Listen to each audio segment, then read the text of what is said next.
రంగారెడ్డి జిల్లా రైతుల త్యాగమే పరిశ్రమల రాక. నూతన వ్యవసాయ పద్ధతులను కర్షక లోకానికి పరిచయం చేయాలి. ఒకే దఫాలో 2 లక్షల రుణమాఫీపై బీఆర్ఎస్ బీజేపీ దుష్ప్రచారం. వ్యవసాయ మార్కెట్ కమిటీ పాలకవర్గ ప్రమాణ స్వీకారంలో మంత్రి శ్రీధర్ బాబు. మార్కెట్ కమిటీలో అన్ని కులాలకు ప్రాధాన్యమిచ్చాం కాంగ్రెస్ నేత కేఎల్ఆర్. రైతులకు ఒకే దఫాలో రుణమాఫీ చేసిన ఘనత కాంగ్రెస్ ప్రభుత్వం సీఎం రేవంత్ రెడ్డి గారిదేనని రంగారెడ్డి జిల్లా ఇన్ఛార్జి మంత్రి, ఐటీ శాఖ మాత్యులు దుద్దిళ్ల శ్రీధర్ బాబు అన్నారు. ఇవాళ మహేశ్వరం వ్యవసాయ మార్కెట్ కమిటీ నూతన పాలకవర్గ ప్రమాణ స్వీకారంలో ఆయన పాల్గొన్నారు. ఈ సందర్భంగా మంత్రి శ్రీధర్ బాబు మాట్లాడుతూ బీఆర్ఎస్ బీజేపీ సోషల్ మీడియా దుష్ప్రచారంపై తీవ్రంగా మండిపడ్డారు. ఏకకాలంలో 2 లక్షల రుణమాఫీ చేస్తే కళ్లులేని కబోదిన్లా మాట్లాడుతున్నారని ఆగ్రహం వ్యక్తం చేశారు. వ్యవసాయం ఆధారిత కొత్త పరిశ్రమలకు సీఎం రేవంత్ రెడ్డి గారు ప్రాధాన్యమిస్తున్నారని మంత్రి చెప్పారు. కొత్త పరిశ్రమలకు రంగారెడ్డి జిల్లా అన్నదాతల భూముల త్యాగమే ఇక్కడి అభివృద్ధికి నిదర్శనమన్నారు. ఈ కార్యక్రమంలో మహేశ్వరం నియోజకవర్గ ఇన్ఛార్జ్ మాజీ ఎమ్మెల్యే కిచ్చెన్నగారి లక్ష్మారెడ్డి మాట్లాడుతూ వ్యవసాయ మార్కెట్ కమిటీలో అన్ని వర్గాలకు కులాలకు ప్రాధాన్యమిచ్చామన్నారు. ఎస్సీ ఎస్టీ బీసీలకు అధిక ప్రాధాన్యమిచ్చామని కేఎల్ఆర్ చెప్పారు. రంగారెడ్డి జిల్లా రైతుల త్యాగమే నేటి యువతకు కొత్త ఉద్యోగ అవకాశాలు అన్నారు.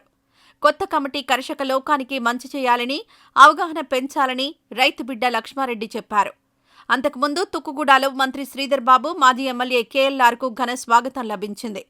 మహేశ్వరం పట్టణంలో స్వాగత తోరణం, కాంగ్రెస్ జెండాలు, వాహన శ్రేణితో భారీ స్వాగతం పలికారు.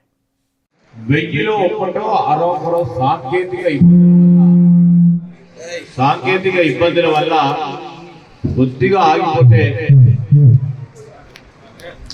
ప్రతిపక్షానికి సంబంధించిన మిత్రులు మరి వారు ఉన్న సోషల్ మీడియా ప్లాట్ఫామ్స్ ఉపయోగించుకొని చేసే దుష్ప్రచారం, ఆ దుష్ప్రచారం కొన్ని మరి సాంకేతిక పరంగా ఉన్న అంశాలను కూడా దృష్టిలో పెట్టుకోకుండా ఇంకొన్ని సృష్టించి సోషల్ మీడియాలో పెడితే మనోళ్ళు కూడా దాన్ని నిజంగా నమ్మే ఆలోచన చేయొద్దని కోరుతా ఉన్నాం.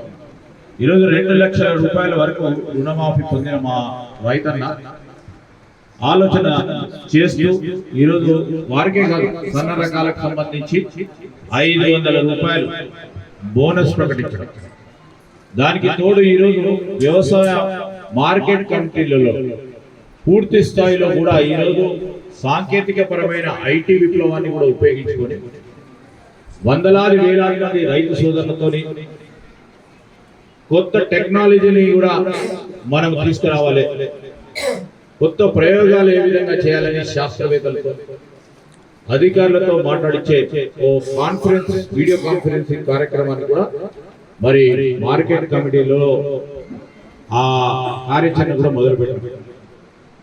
ఓ ప్రక్కన సాగునీటికి సంబంధించి గత ప్రభుత్వాలు చేసిన తప్పిదా, కాళేశ్వరం ప్రాజెక్టుకు సంబంధించి మీరందరూ కూడా ప్రత్యక్షంగా చూశారు.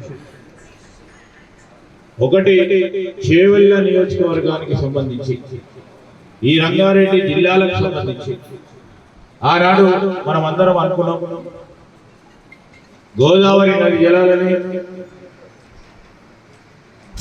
అంబేద్కర్ గారి పేరిట ఒక పథకాన్ని మనం నిర్మాణం చేసుకొని ఆనాడున్న ముఖ్యమంత్రి రాజశేఖర రెడ్డి గారి నాయకత్వంలో మొదలుపెట్టిన దాన్ని ఈ రంగారెడ్డి జిల్లాకు సంబంధించిన ఎగువ ప్రాంతాల రైతు సోదరులకు నీరందియాలని కాంగ్రెస్ పార్టీ ఆ రోజు ఆలోచన చేస్తే దాన్ని ఆపు చేసి కాళేశ్వరం ప్రాజెక్టును మొదలుపెట్టింది.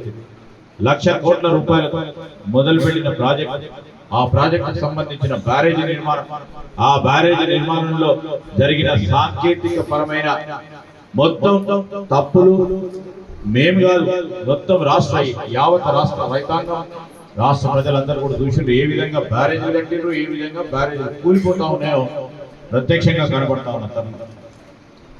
మేము ఈరోజు రైతు సోదరులకు సంబంధించి రాబోయే కాలంలో పాలమూరుకు సంబంధించి ప్రాజెక్టుకు సంబంధించి ముఖ్యమంత్రి గారు చేస్తూ ఉన్న ఒక కార్యాచరణ తీసుకొని ఒక ప్రయత్నం ఈ రైతు సోదరులకు కూడా, రంగారెడ్డి జిల్లా ఎగువ ప్రాంతంలో ఉన్న రైతు సోదరులకు కూడా నీరందించే కార్యక్రమంతో పాటు ఈ ప్రాంతానికి సంబంధించి రేపు నేను అనేక సందర్భాల్లో చెప్తా ఉంటాను, రంగారెడ్డి జిల్లా వాసులు మరి ప్రత్యేకంగా వారు భూములు కోల్పోతూ రాష్ట్రానికి రాబడిని పెంచే కార్యక్రమాల్లో మీ వంతుగా మరి పాత్రలు వహిస్తూ అనేక మంది భూములు పరిశ్రమలు రావాలి, ఉపాధి పొందాలని ముందుకు వచ్చిన ఆ రైతాంగ సోదరులకు అందరికీ కూడా ఈ రోజు హృదయపూర్వకంగా కృతజ్ఞతలు తెలియజేస్తాం.